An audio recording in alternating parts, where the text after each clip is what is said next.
I couldn't help but notice the other day as I went by a used car lot thinking, the stock market is the used car lot for company ownership.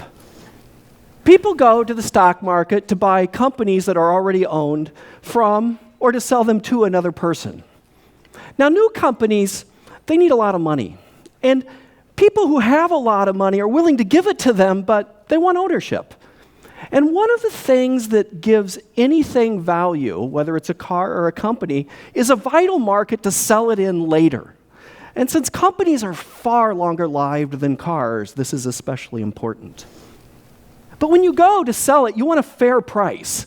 And in the stock market, one indication of a fair price is the number of informed people who want to buy and the number of informed people who want to sell are roughly in balance. And in the past, specialists and market makers were people who kept this balance, and they charged a spread for this, buying just a little lower than they sell at, and many of them made very good money. Now, high-frequency trading dominates the stock market. These are people with really fast computers located 30 seconds from the servers who have data feeds and real-time decision in a split second. They decide whether to provide liquidity on the buy or sell and move the prices just a little bit to make just a little bit of money if they're right, hundreds of thousands of times a day. Most of my friends in the portfolio management industry and most academic studies will tell you the markets are behaving more effectively, people can get larger sums of money in and out more cheaply, and there are fewer prices occurring at bad levels away from where they will be just a split second later. But there's fear. There's fear that these robot algorithms are going to cause a lack of faith in the market. There's fear that hundreds of millions of dollars are being spent to trade 10 microseconds faster, making the market ever more efficient. How much efficiency do we need? After all, I heard a story that a company is going to spend $100 million to put a cable through a mountain because it is 100 microseconds faster than putting it around the mountain. I read a report that the federal government is pretty sure that a company who pays more to get data faster and then puts that information in the market faster is in fact deceptive. I actually read a lawsuit from a company whose strategy used to work, but it doesn't work now, that is suing because they're sure that the faster company is doing something nefarious to take their money. And that got me thinking. I saw an advertisement for the Apple Watch. I wondered how much Apple spent making that watch. I wondered if it really did things that people needed doing. My mechanical watch tells time just fine. I wondered if the people at Nokia are upset because Nokia used to make a lot of money, and now Apple makes a lot of money. In fact, I didn't wonder any of those things, and you shouldn't either. What you should wonder is, does Apple make products that they claim to make, sell the products they claim to sell, and is that actually how they make their money, and do the people buying them do so voluntarily? If they do, that doesn't make them a good company, doesn't make them a bad company, but it doesn't make them unethical. I would call them non-unethical.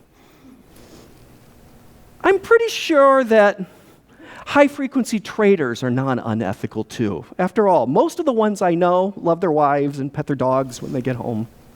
Well, that's not really relevant. What is relevant is that there have always been high-frequency traders. The first person who took a telephone and called in an order instead of sending a runner across the street was a high-frequency trader. The first person who took that phone and put it in an acoustic coupler and sent a file to a broker was a high-frequency trader. The difference in high-frequency trading now is not that there's more automation, it's that all this automation has caused more scrutiny. High-frequency trading exists in an environment of extreme technology where anybody can opine on anything to anyone at any time. Just look at Twitter. And so, Whether it is somebody who suddenly noticed that the decision framework on the market is 12 microseconds, or that, in fact, the Uber car service is about to replace taxi cabs because of their real-time updates and changing prices, or 12 years from now that the iPad 20 is about to replace the iPad 19. We need a standard by which to judge these people, and I'm suggesting non-unethicalness. Now, non-unethicalness in high-frequency trading is pretty obvious. Firms should not blow up the market with computers that go out of control. All the trades should, in fact, be open to anyone who will pay the fee to see them. And trades that are presented should be presented for long enough that someone else willing to pay for them can, in fact, respond. That would pretty much do it. Now, let me get straight here. People should be ethical. People have standards, people have morals, people hold companies to these standards, and if they don't meet those standards, they don't give them business, or they start their own company. And the companies have to respond in a non-unethical manner to these consumer demands. The problem is if you start to require more than this, you create over-regulation. Now, the problem with over-regulation is that you create a whole new business line, the line of regulatory manipulation, in which companies start to decide that the most profitable thing they can do is control the rule writing, as opposed to actually respond to consumer demand, and this can lead to stagnation. And my big worry is that as our society and all industries become more technological, that we start deciding that everything should come with so little risk, and there should be so many prescribed criteria about how things end up that we regulate ourselves right out of innovation. And what should really happen is that there should be a basic standard of non-unethicalness, and if you don't like what the company's doing, you don't buy their stuff and you go start a competitor. Now, I have no idea what's actually going to happen in the algorithmization of the financial markets as they push to 8 microsecond frameworks for decision times.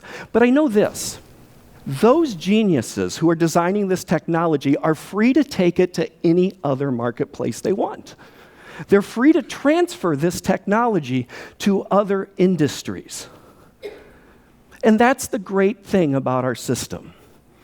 So, I am really enjoying my front seat in the robot wars as a researcher, and I think everybody else should just relax and enjoy it too. Thank you.